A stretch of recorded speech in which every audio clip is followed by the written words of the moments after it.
Good afternoon everyone. Rainy afternoon. So this afternoon, andito po tayo sa Il Paraiso dahil dinala natin yung dumating na parcel, no, from Sistuna Garden. And actually, no, tapos na natin itong idinikit doon sa mga bakanting portion ng kawayan natin dito sa garden. Okay. So, tingnan ninyo, no, napaka ganda na po ng aking mga orchids. Actually, it has been 4 months already, no? It has been 4 months or 5 months na nailipat at na-renew natin ang iilan sa ating mga orchids dito sa Il Paraiso. Okay, no? Please do not forget to subscribe my channel if you love planting orchids, even ornamentals. Okay, so tingnan ninyo. Okay, doon banda, okay yan, no?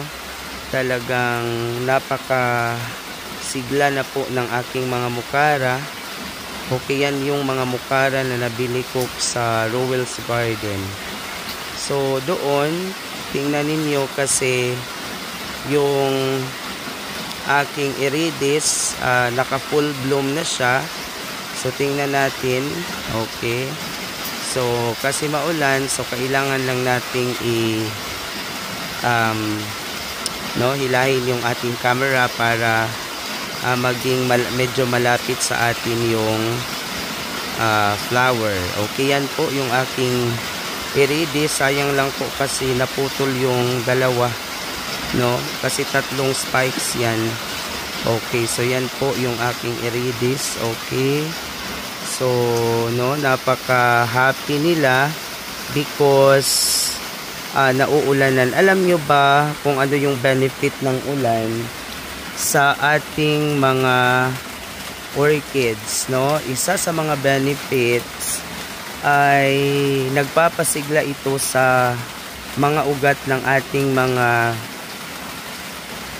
orchids, no? So, dati or even now, pag when I treat my orchids, I always provide them hydrogen peroxide. Hydrogen peroxide, this will serve as fungicide, no, bago natin sila idikit doon sa kanilang media or sa kawayan. So yung ulan, kasi hydrogen siya, healthy talaga yung ulan sa plants. Kaso nga lang, kung ang ulan ay nasusobrahan, no, of course, no, lahat ng sobra ay hindi rin maganda. Okay, so yung hydrogen from the rain, nagpapaganda yan siya, nakakatulong yan sa pagpapalago ng ugat ng ating mga orchids. Okay, so doon, no, hindi lang talaga tayo medyo makalapit sa mga halaman kasi talagang maulan, no? Do hindi siya ganun kalakas yung ulan. Kanina natapos na rin akong mag-clean sa kanila. Tinanggal ko yung mga patay na mga ugat, patay na mga dahon. Okay, kasi hapon na tayo nakapunta dito sa garden dahil meron tayong online class this morning. Okay, so tingnan niya, napakaganda po ng mga yung malaki-laki na po siya. Okay, so yan, tingnan ninyo, yun ang aking mga orchids dito sa garden. Maulan nga lang, so later magpapakuha na tayo sa aking pamangkin. Okay, so yung iba, yun ang Bandopsis na nilagay ko, no?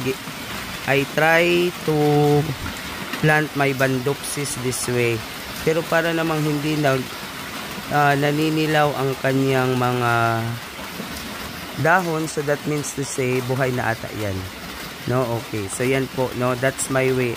Yung isa, yung malaki, katulad kay Ma'am Lee or kay Ma'am Greenview, nilagay ko siya doon sa driftwood, tapos nilagyan ko siya ng lupa, saka yung mga broken na mga clay pot. Okay, no? So talagang napakaganda na po ng garden ngayon. Okay, so try natin puntahan yung aking mga waling-waling before tayo magtapos. Okay, so puntahan natin. Ayan po, no? So ito yung aking mga waling-waling section. Okay, napakaganda na po nila, napaka-healthy. And then ito mga nabili ko to sa Ruel's Garden. Okay, ito nung mabili ko wala talaga itong mga ugat, no? Pero tingnan niyo sila ngayon, meron na silang mga healthy roots. Oh, napaka-healthy po nila. Tingnan niyo. Yan po, sabi nila ito ay waling-waling, hindi naman ito waling-waling, halata naman sa dahon, pero binili natin kasi I find this unique, no? So yan, okay, meron pa dong isa, still surviving, wala pa siyang bagong ugat, pero I continued putting them a rooting hormone, sana makatulong. Okay, yan po, no? Napaka-healthy po talaga nila. Okay. Okay, so ito po yung aking waling-waling section. Yan po, no? Napakaganda. O, tingnan ninyo ito, no? Talagang napakaganda ng kanyang mga ugat. Nung nabili ko yan, wala yung ugat. Okay, so yun po, no? O, tingnan nyo yung aking mga waling-waling. They continued very healthy. So, I hope that next year, sa kanilang season, next August, makakakita tayo ng mga bagong bulaklak ng mga waling-waling dito sa garden. Even the crosses, no? I am wishing and I am hoping na magbibigay din sila ng mga blooms. So, yun po, no? Okay, napakaganda po nila. Meron pa po dito. Okay, no? Ito ay, yan po. Yan ay Sanderiana alba. Yan ba yung banda Sanderiana. Yan po yung kauna-unahang banda Sanderiana ko dito sa garden na nabili ko kay Sir Makaraig. Ito din po yung Sanderiana alba, no, na nabili ko kay Sir Carl. Yan po. Hindi pa nalaglag yung flowers nung last na na-update ko sa inyo na Cattleya. And then, no? Okay, so dito meron pang mga waling-waling. Yan po. Ayan, no, napaka-healthy po nila. Nandun yung limbata. Okay, talagang inaabangan ko parati yung limbata, no? Every time I visit the garden, didiretso talaga ako sa kanya, tinitingnan ko kung okay, no? Tingnan nyo, napaka-healthy po, no? Napaka-healthy talaga nila. Okay, so ito yung aking Rainco Stylist, napakalaking Rainco Stylist, pero hindi pa siya nagbubulaklak. So I think 3 or 4 years na yan dito. Siguro kulang siya sa init, no? Talagang mataba siya, no? Mataba naman siya, siguro kulang lang sa init.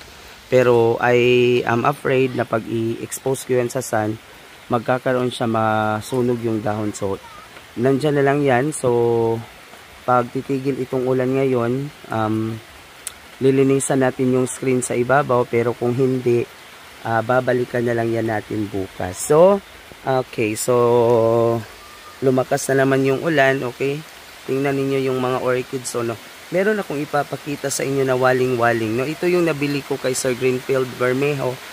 Napakaganda po ng kanyang, mula nung ilipat ko siya sa kahoy, naging maganda po ang tubo ng kanyang mga ugat. Yan po siya. Tingnan niyo, no? Talagang umuulan, malakas na. So, maraming salamat sa panunood. Hanggang sa muli. So, bukas babalik tayo dito kasi balak kong mag-spray sa kanila ng insecticide. Pero maulan, sayang yung ibibigay natin sa kanila na insecticide. Maano lang siya, no? Hindi siya maging effective kasi maulan. Okay. So, salamat sa panunood. Hanggang sa muli. God bless everyone and Happy Sunday and advance Merry Christmas and a Happy New Year.